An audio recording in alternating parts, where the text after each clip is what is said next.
How do you break creative block? It's like something we were talking about.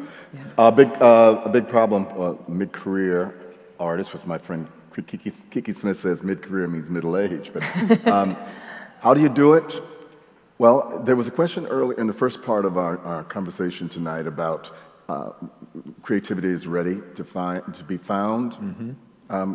One exercise that I learned early on in dancing is, because we were experimental generation, how do you find neutrality?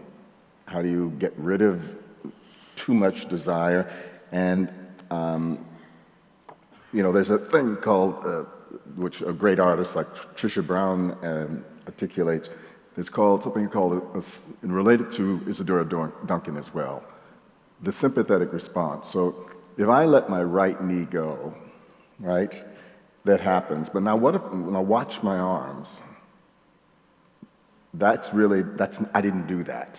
No, what if I do this, and while I'm doing that, what if I look this way?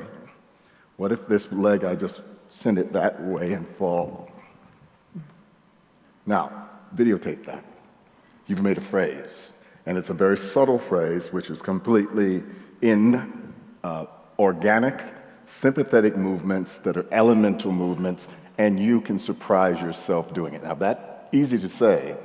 A bit more complicated when you have a premiere at the American Dance Festival and you are working on something and you realize that everything that you're putting out there is a cliche.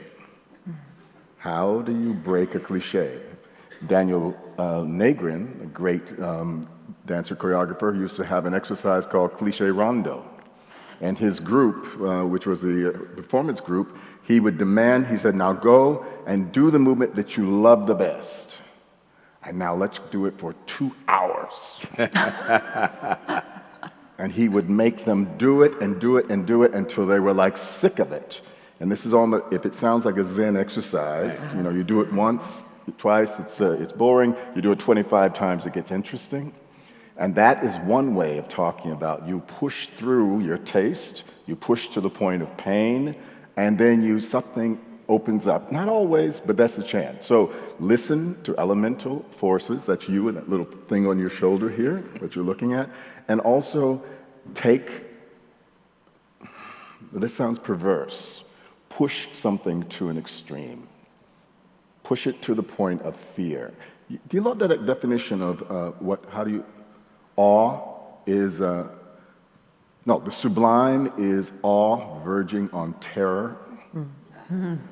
That definition, mm-hmm. The sublime. Then when you go to that point of extreme engagement, you are looking at the possibility of the sublime.